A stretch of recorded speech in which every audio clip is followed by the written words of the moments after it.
Assalamualaikum warahmatullahi wabarakatuh. Apa kabar semuanya? Semoga kalian selalu dalam keadaan sehat walafiat ya nak.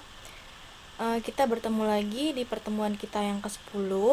Seperti biasa, sebelum kita memulai pembelajaran hari ini, mari kita sama-sama berdoa terlebih dahulu. Berdoa dimulai.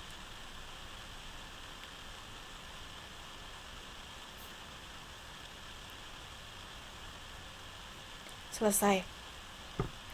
Oke nak, kita sudah memasuki pertemuan yang ke-10 ya. Kali ini kita akan masuk ke dalam materi terbaru, yaitu mengenai teks prosedur. Teks prosedur adalah suatu teks yang berisi langkah-langkah atau cara-cara membuat atau melakukan sesuatu secara berurutan sehingga mencapai tujuan yang diinginkan. Jadi kalau kamu ingin mengetahui bagaimana cara melakukan sesuatu atau cara membuat sesuatu, biasanya kamu nyari di internet kan mengenai cara-caranya. Nah, teks yang kamu baca itu merupakan contoh dari teks prosedur. Teks prosedur ini berisi penjelasan mengenai teks prosedur ini bertujuan untuk membantu pembaca memahami langkah-langkah dalam teks sehingga dia bisa mencapai tujuannya. Dia bisa melakukan apa yang ingin dia lakukan atau membuat apa yang ingin dia.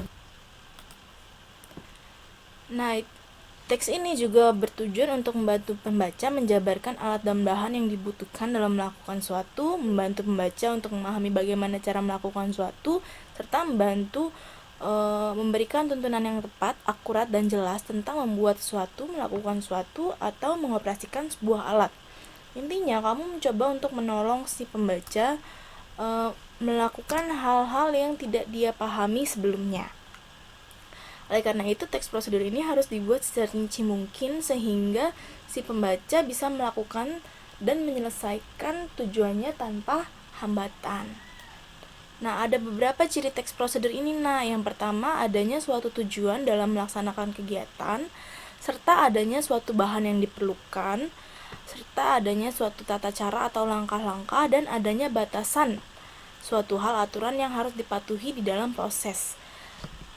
Sehingga si pembaca ini tadi itu dia bisa menyelesaikan apa yang ingin dia lakukan dengan sukses dan benar. Nah, teks prosedur ini terbagi jenis-jenisnya ke dalam 3 jenis.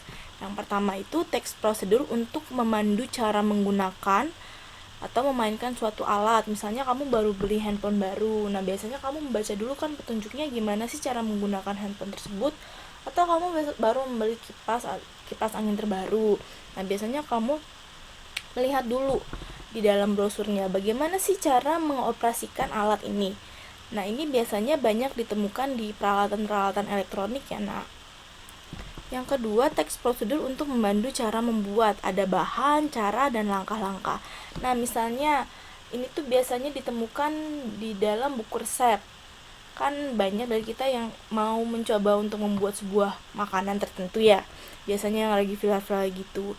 Nah, yang kita baca itu adalah salah satu contoh teks prosedur. Cara membuat, ada bahan-bahannya, ada caranya, ada langkah-langkahnya. Nah, yang terakhir teks prosedur untuk membantu cara melakukan sebuah kegiatan.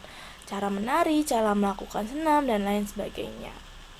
Nah, jadi secara garis besar teks prosedur itu dibagi menjadi 3 jenis, yaitu menggunakan, membuat, serta melakukan. Nah, itu dia ya, secara garis besar pengertian dari teks prosedur itu. Intinya teks prosedur itu adalah teks yang membantu kita melakukan sesuatu atau membuat sesuatu atau melakukan sebuah kegiatan. Sampai sini ada yang mau ditanyakan? Jika ingin ditanyakan, langsung saja tanyakan di dalam forum diskusi kita di e-learning ya, nak. Semoga apa yang Ibu sampaikan menjadi berkah untuk kita semua ya, nak. Ibu pamit dulu, sampai di sini saja kelas kita hari ini. Terima kasih sudah mendengarkan. Wassalamualaikum warahmatullahi wabarakatuh.